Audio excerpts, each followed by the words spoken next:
A sedan the color of wet ash came to a smooth stop beside the curb as red and blue lights flared across its mirrors. The morning was cold.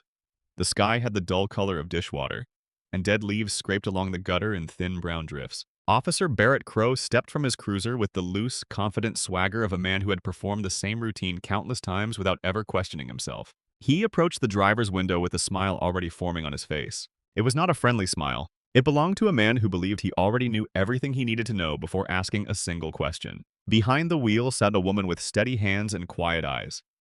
She appeared twice as calm as the moment required, although no one standing nearby understood why. Barrett did not begin by requesting her license or registration. He offered no explanation for the traffic stop. Instead, he leaned down, placed one hand on the roof of the sedan, and asked with a thin smirk whether the vehicle actually belonged to her.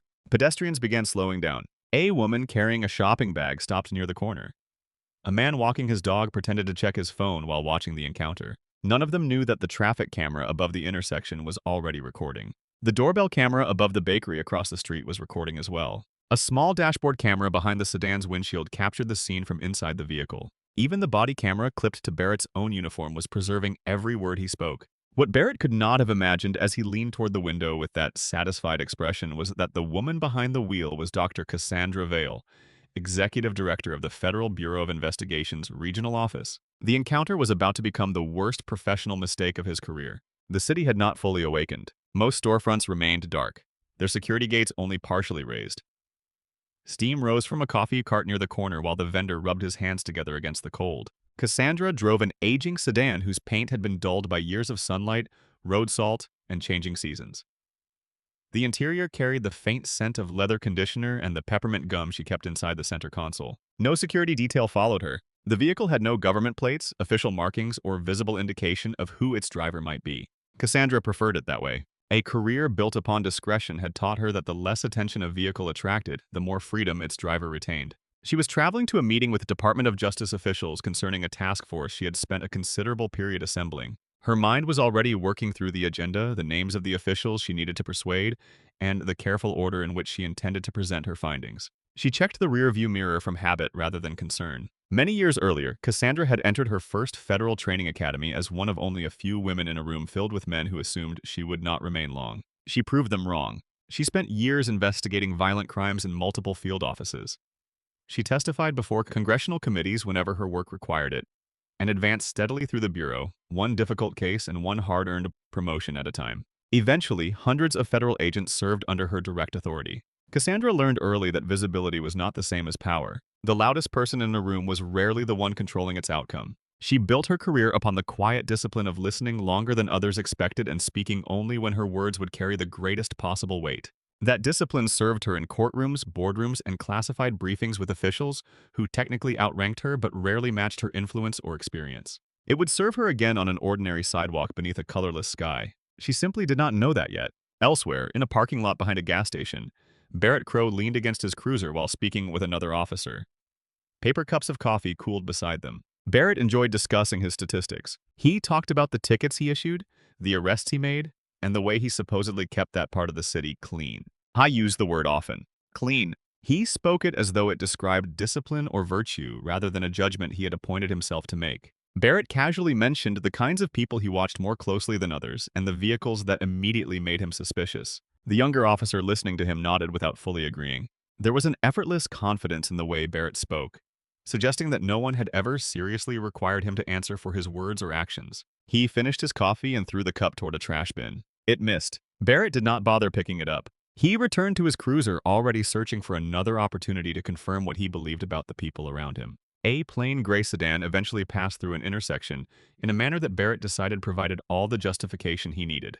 Hy had joined the police department many years earlier, attracted less by a sense of duty than by the appeal of a reliable income and a uniform that commanded a particular kind of obedience wherever he went. At the beginning of his career, Barrett had been an unremarkable officer.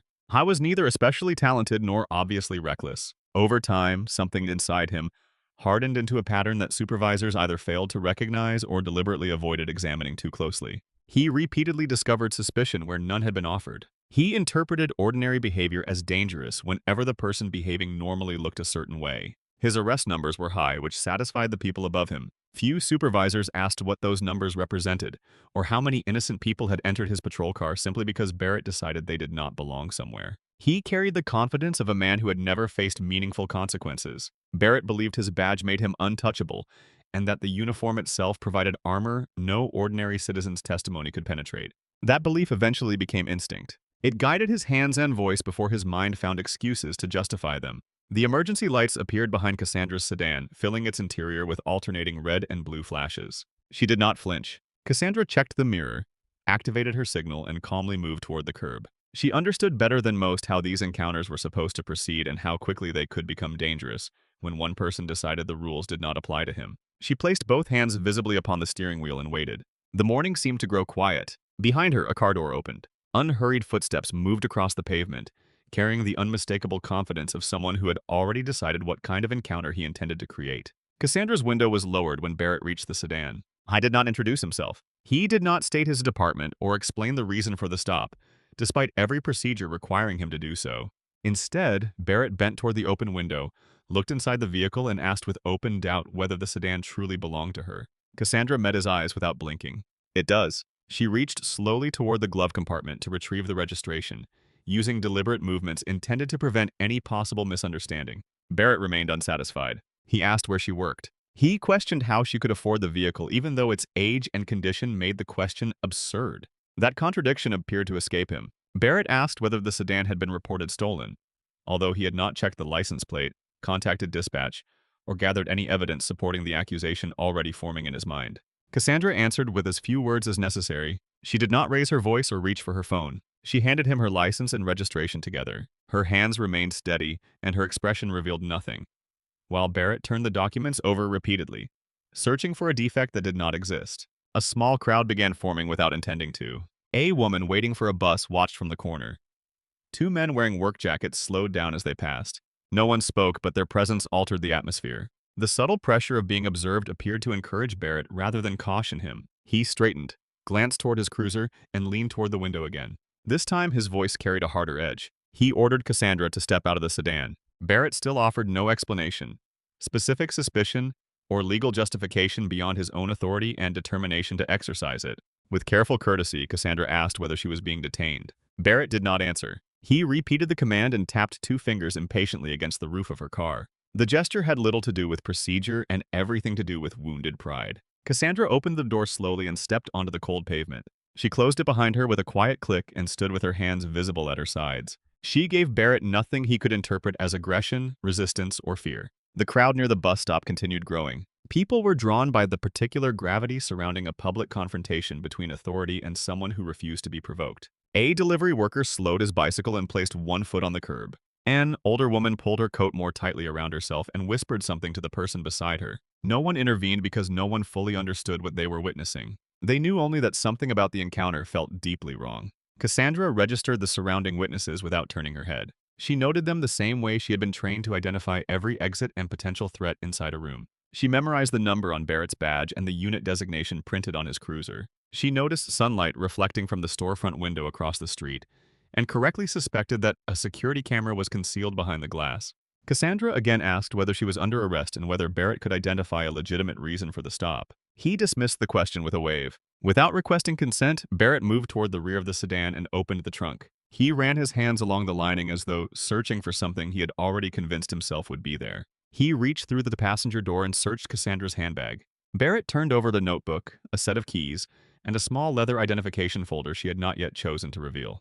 Another patrol vehicle arrived. Officer Elias Navarro stepped out slowly and studied the scene. He looked from Barrett toward the woman standing with remarkable calm upon the sidewalk. Something in Elias's posture suggested that he sensed the encounter was not unfolding according to lawful procedure even before he completely understood why. Elias was still early in his career. His academy training remained fresh enough for him to remember the requirements concerning reasonable suspicion and the specific, articulable facts necessary to justify a search. Standing on that cold sidewalk, he could not identify a single fact supporting what Barrett was doing. Elias opened his mouth as though preparing to ask a question. Then he stopped. Barrett noticed his hesitation and made a quick, sharp motion with one hand. It was a silent order to remain quiet, keep his distance, and allow the senior officer to handle the encounter as he wished. Cassandra noticed the gesture. She noticed everything. Her gaze briefly settled upon the body camera beneath Barrett's collar. Its small lens caught the gray morning light. Something in her expression became even calmer. It was not fear. It was the patience of someone who understood that the encounter was being preserved from more angles than Barrett could possibly imagine. Barrett stepped away from the car, placed both hands upon his belt, and studied Cassandra. He appeared to be searching for a crack in her composure that would justify everything he had already decided about her. When he spoke again, his voice became lower and almost conversational, the tone of someone announcing a verdict rather than asking a question. "You look like someone hiding something." Barrett spoke slowly and watched her face for a reaction. None came. The crowd had grown large enough for several people to begin filming discreetly. Their phones remained low but captured a scene that would eventually travel far beyond that quiet street.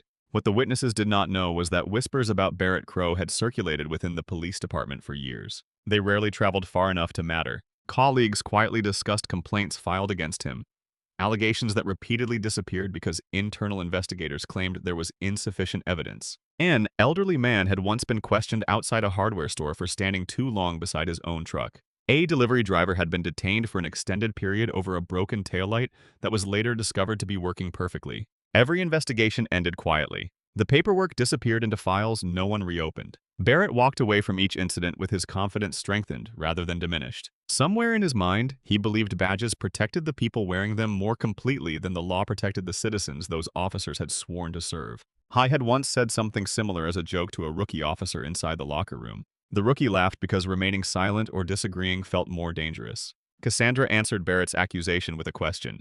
"What exactly do you believe I'm hiding?" Barrett had no prepared response. He showed only irritation that she had not reacted the way he expected. Cassandra had not shouted or reached for her phone. She had not announced her federal title or spoken the words capable of ending the encounter immediately. Her silence concerning her identity was not caused by fear. It was strategic. After years of experience, Cassandra understood that truth delivered at the correct moment carried far more power than truth shouted too soon. Barrett mistook her calmness for guilt. Hy had made the same mistake throughout his career, repeatedly treating the absence of panic as evidence of wrongdoing. The pattern had protected him for so long that he saw no reason it would fail now. Barrett reached for the handcuffs attached to his belt. Elias stepped forward slightly and then stopped. His hand hovered near his own equipment, but he did not fully commit to intervening. The crowd became completely still, like a room moments before something shattered. Cassandra did not move. Her hands remained visible and her expression stayed composed. Her eyes followed the small red indicator on Barrett's body camera, as though she were speaking directly to the device rather than the man wearing it. Barrett stepped closer with the cold metal raised in one hand. He ordered her to turn around. At that crucial moment, the phone inside Cassandra's coat began ringing. Before she could reach for it, Barrett snatched it away. Hy glanced toward the screen with irritation. The caller's name read in Deputy Director Marin Whitlock. Barrett refused to let Cassandra answer. He silenced the call and placed the phone inside his own pocket, muttering that it was now evidence, although there was no crime and therefore no evidence to collect. The name meant nothing to Barrett. To Elias, standing nearby, the words Deputy Director carried considerably more weight. The phone soon vibrated again with a voicemail notification. Barrett ignored it.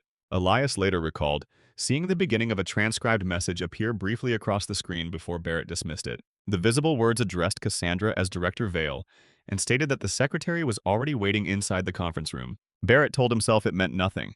It was probably a trick, a coincidence, or a desperate performance by a woman who had finally realized the seriousness of her situation. He gripped Cassandra's wrist and reached for the second handcuff. A black SUV appeared around a nearby corner. It moved with enough speed and precision to attract the attention of every pedestrian along the street. The vehicle slowed and stopped at an angle behind the two patrol cars. Its doors opened before the engine had completely settled.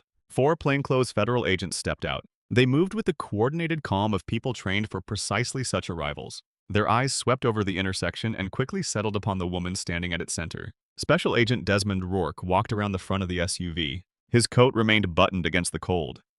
His face revealed little except for the tension near his eyes. Desmond approached Cassandra directly and stopped at a respectful distance. "Ma'am." The single word carried enough weight to still the entire street. The agents behind him straightened almost simultaneously. Their posture became formal and unmistakably respectful. The transformation was so immediate that even the bystanders holding their phones understood that the encounter had changed completely. Barrett felt the open handcuff loosen inside his grip, although he could not remember deciding to release it. He looked from Desmond to Cassandra and back again. The smugness drained from his face like color fading from an old photograph. Desmond slowly turned toward him. His voice remained calm, but the authority within it required no volume. "Which officer is responsible for this stop?"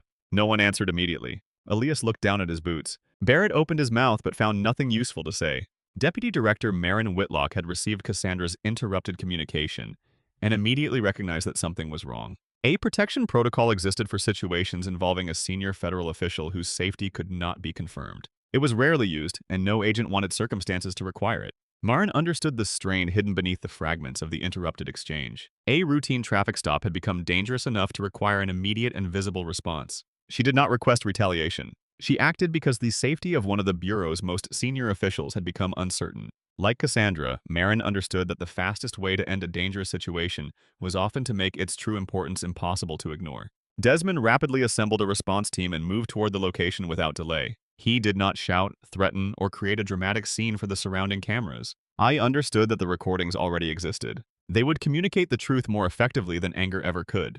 Desmond immediately ordered that every camera connected to the intersection be identified and its footage preserved. That included the body cameras worn by Barrett and Elias, the traffic camera above the crosswalk, the doorbell camera above the bakery, and the dashboard camera inside Cassandra's sedan. The bakery owner stood in her doorway with her arms folded, watching with an expression combining shock and vindication. Desmond deliberately repeated the word preserved, ensuring that no one could later misunderstand what he required. Cassandra did not raise her voice. She stepped forward and used the same measured tone she had maintained from the beginning. Nothing is to be deleted, selectively reviewed, or summarized for convenience. Every second from every source must be preserved exactly as recorded.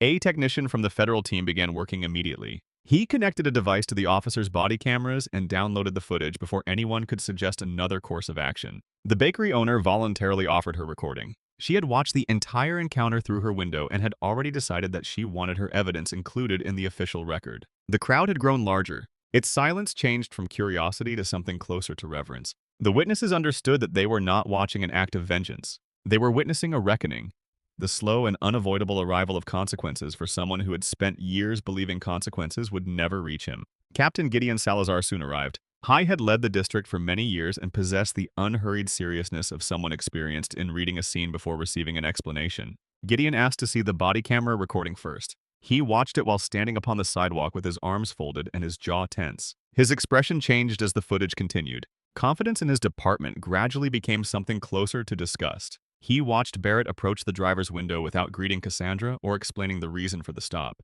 He saw the trunk opened and searched without legal cause. He watched Cassandra's handbag emptied and her questions repeatedly ignored. Then came the moment when Barrett raised the handcuffs without identifying any lawful justification that could survive even the most basic scrutiny. Gideon also saw Elias standing to the side, visibly uncomfortable but silent. Haim had a private note to speak with the younger officer later, not necessarily as someone deserving punishment, but as a witness who needed to understand that silence during such moments was itself a choice. Gideon did not wait for the complete internal review. He turned toward Barrett, who stood pale and motionless nearby. "Remove your badge." His voice was quiet enough that only those nearest him heard the command. Barrett began protesting. He tried to explain and reach for the confidence that had carried him through every previous complaint. The words disappeared when he saw Gideon's expression. It was not exactly anger. It was colder and more final, the look of a commander who had publicly defended his department for years and had just witnessed precisely why that defense was becoming impossible to offer. Barrett unclipped his badge and placed it inside Gideon's open hand. The surrounding phones captured that moment as well. The metallic clasp released with a small click, followed by absolute silence. A formal internal investigation soon began. It moved with a speed that surprised officers accustomed to slower and more forgiving processes involving their colleagues. Every recording was collected exactly as Cassandra requested. Investigators synchronized the footage into a single timeline containing no gaps, uncertainty, or opportunity for selective editing. When the evidence was presented to the review board, there was no ambiguity left to debate.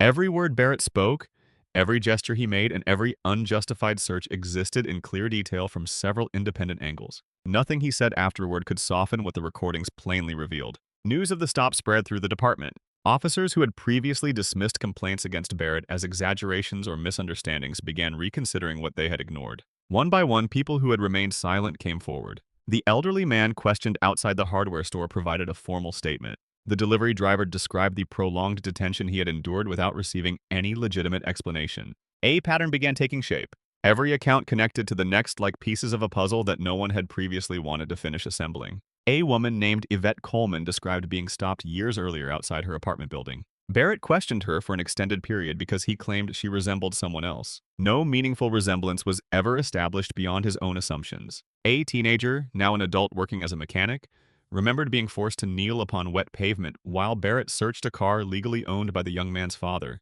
Each incident might once have been dismissed as an unfortunate misunderstanding involving an imperfect officer. Together, arranged in careful order by investigators who no longer had any reason to look away, the accounts formed something undeniable. The pattern had existed for years. It was visible to anyone willing to examine it honestly, and invisible only to those who had never been required to look. Captain Gideon Salazar personally reviewed every complaint as it arrived. He compared dates and locations with duty logs that had once been filed away and forgotten. To his deep disappointment, Gideon discovered that several supervisors had documented concerns about Barrett in previous performance reviews. Each warning had been softened before the final report was approved. Serious patterns became vague phrases such as needs improvement or should focus on de-escalation. Gideon did not excuse his own responsibility. During a private meeting with senior department officials, he acknowledged that the system designed to identify officers like Barrett had repeatedly protected him. Whether that protection had been intentional or merely careless, the department still carried responsibility for allowing it to continue. The review board met inside a plain, windowless room beneath humming fluorescent lights. Its members watched the recordings in near silence. Cassandra did not intend to demand personal vindication. Instead, she submitted a brief written statement asking only that the process be fair, complete, and applied equally to every complaint uncovered during the investigation, not merely her own. When the board learned of her restraint, it deepened the effect of the evidence they had already seen. There was no performance in her request and no demand for public spectacle. Cassandra simply insisted that the truth, once discovered, be allowed to stand without exaggeration or interference. The review board consisted of 11 members drawn from different areas of the department. For the first time in its history, 2 civilian representatives were also included to provide perspectives independent of law enforcement culture. One of them was Lenora Whitfield, a retired teacher. She later explained that she had expected to encounter an ambiguous dispute involving conflicting testimony from an officer and a citizen. Instead, the board received footage so complete that no uncertainty remained for excuses to occupy. The decision required far less debate than similar cases usually demanded. Lenora said the most difficult part was not determining what had happened. It was confronting the knowledge that such complete recordings had not always existed. For every officer whose misconduct was documented this clearly, there were likely others from earlier years whose actions had never been captured. The board announced its decision through a brief public statement. Barrett Crowe was terminated from the police department. His law enforcement certification was revoked. The findings in every previous complaint uncovered during the investigation were forwarded to civil and criminal authorities for further consideration. Captain Gideon Salazar personally addressed the press. His voice remained steady but carried unmistakable weight. He publicly apologized to Dr. Cassandra Vale by name. Gideon acknowledged that the department had failed repeatedly, not merely during one traffic stop. That failure would no longer be protected by internal procedure or silence. He announced a complete review of traffic stop practices throughout the department. Mandatory retraining would focus on prejudice, accountability, and the proper use and preservation of body camera evidence. Outside the department, Barrett's life began unraveling in ways unrelated to court proceedings or review boards. His wife had spent years hearing only his version of previous encounters. When she watched the recordings for herself at their kitchen table, she said very little. The silence between them widened afterward. Neighbors who once waved from their porches began finding reasons to look elsewhere when Barrett passed. He applied for positions with several private security companies. Each application was rejected without detailed explanation, although he understood what had influenced the decisions.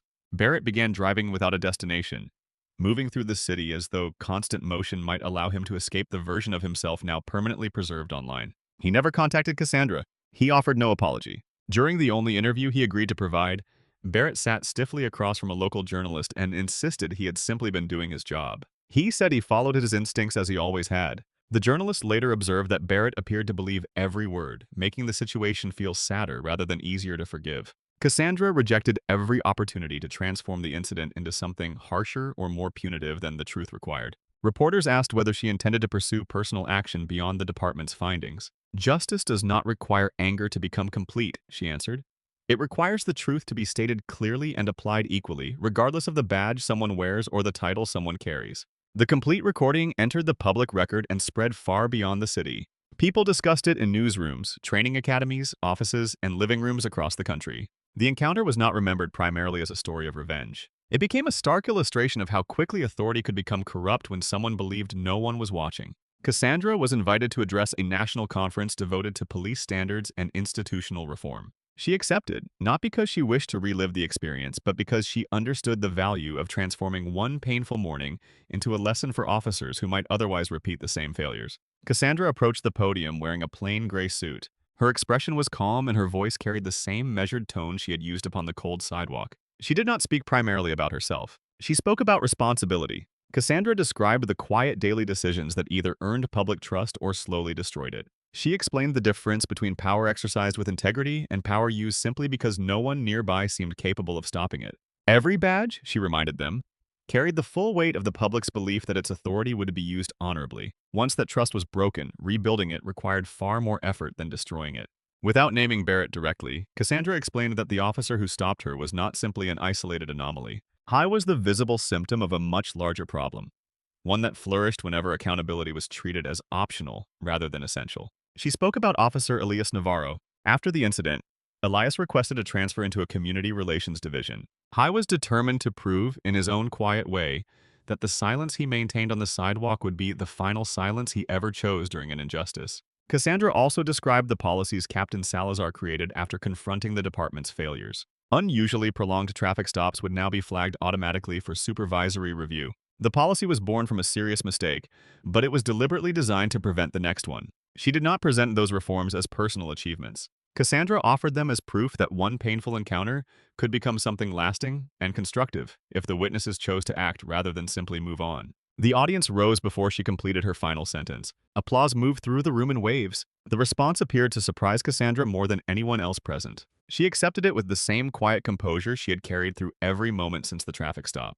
Police academies throughout the country began including the footage in training programs. Instructors did not present it as entertainment or spectacle. They used it as instruction. The recording was paused at precise moments while recruits were asked what had gone wrong, where the escalation could have been prevented, and which unconscious assumptions had caused an officer to reach for handcuffs before asking a single meaningful question. Inside classrooms far from the street where it was recorded, the footage became a mirror held before an entire profession. It asked each new generation of officers to study what they saw and deliberately decide what kind of person they intended to become. Deputy Director Maren Whitlock watched Cassandra's conference address from the audience. She had worked beside Cassandra for years and had seen her navigate rooms far more hostile than any sidewalk. Maren understood better than most people present how much restraint her colleague had required to remain composed during the stop. As they later walked together through the hotel lobby, Maren asked whether Cassandra had considered how differently the encounter might have ended if the phone had not rung at that crucial moment, or if the response team had been delayed.